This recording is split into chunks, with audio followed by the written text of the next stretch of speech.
Hello दोस्तों, नमस्कार। आपका हमारे चैनल में बहुत बहुत स्वागत है। आज हम जानेंगे मोहिनी एकादशी व्रत कथा के बारे में, जो कि वैशाख शुक्ल पक्ष में मनाई जाती है। तो आइए जानते हैं। धर्मराज युधिष्ठिर कहने लगे कि हे कृष्ण, वैशाख मास की शुक्ल पक्ष की एकादशी का क्या नाम है तथा उसकी कथा क्या है? इस व्रत की क्या विधि है, यह सब विस्तार पूर्वक बताइए। श्री कृष्ण कहने लगे कि हे धर्मराज, मैं आपसे ये कथा कहता हूँ जिसे महर्षि वशिष्ठ ने श्री रामचंद्र जी से कही थी। एक समय श्री राम बोले कि हे गुरुदेव, कोई ऐसा व्रत बताइए जिसे समस्त पाप और दुख का नाश हो जाए। मैंने सीता जी के वियोग में बहुत दुख भोगे हैं। महर्षि वशिष्ठ बोले, हे राम, आपने बहुत सुंदर प्रश्न किया है। आपकी बुद्धि अत्यंत शुद्ध तथा पवित्र है। यद्यपि आप नाम स्मरण करने से मनुष्य पवित्र और शुद्ध हो जाता है, तो भी लोकहित में यह प्रश्न अच्छा है। वैशाख मास में जो एकादशी आती है उसका नाम मोहिनी एकादशी है। इसका व्रत करने से मनुष्य सब पापों तथा दुखों से छूटकर मोह जाल से मुक्त हो जाता है। मैं इसकी कथा कहता हूँ, ध्यानपूर्वक सुनो।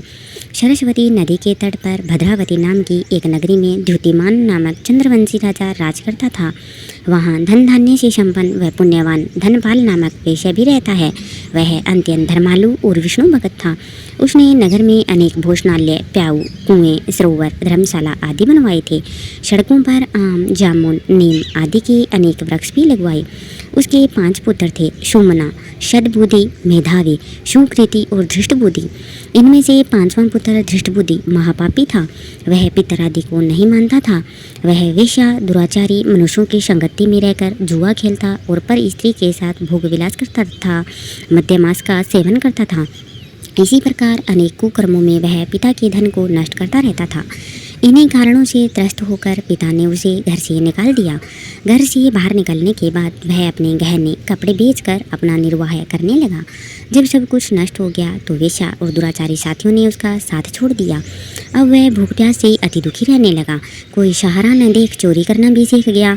एक बार वह पकड़ा गया तो वेश्या का पुत्र जानकर चेतावनी देकर छोड़ दिया गया, मगर दूसरी बार फिर पकड़ में आ गया। राज आज्ञा से इस बार उसे कारागृह में डाल दिया गया।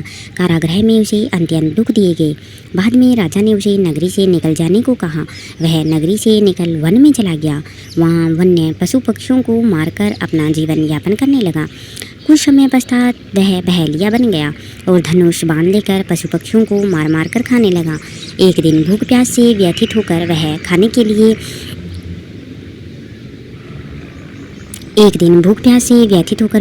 की तलाश में घूमता हुआ कौंडिन्य ऋषि के आश्रम में पहुंच गया। उस समय वैशाख मास था और ऋषि गंगा स्नान करके आ रहे थे। उनके भीगे वस्त्रों के छिंटे उस पर पड़ने से उसे कुछ सद्बुद्धि प्राप्त हुई। वह कौंडिन्य मुनि से हाथ जोड़कर कहने लगा कि हे मुने, मैंने जीवन में बहुत पाप किए हैं। आप इन पापों से छूटने का कोई साधारण बिना धन का उपाय बताएं। उसके दीन वचन सुनकर मुनि ने प्रसन्न होकर कहा कि तुम वैशाख शुक्ल की मोहिनी नाम की एकादशी का व्रत करो, इससे समस्त पाप नष्ट हो जाएंगे। मुनि के वचन सुनकर वह अत्यंत प्रसन्न हुआ और उनके द्वारा बताई गई विधि के अनुसार व्रत किया। हे राम, इस व्रत के प्रभाव से उसके सब पाप नष्ट हो गए और अंत में वह गरुड़ पर बैठकर विष्णु लोक को गया। इस व्रत से मोह आदि सब प्रकार के कष्ट है वो समाप्त हो जाते हैं। संसार में इस व्रत से श्रेष्ठ कोई व्रत अन्य नहीं है। इसके महात्म्य को पढ़ने से अथवा सुनने से 1000 गोदान का फल प्राप्त होता है। इस प्रकार कथा का समापन होता है। मोहिनी एकादशी की व्रत कथा सुनने के बाद में आप भगवान गणेश की कथा का श्रवण अवश्य ही करें। अगर आपको हमारी यह जानकारी, यह व्रत कथा और हमारा चैनल अच्छा लगा हो तो प्लीज़ हमारे चैनल को लाइक करें और सब्सक्राइब अवश्य ही करिएगा। बहुत बहुत धन्यवाद।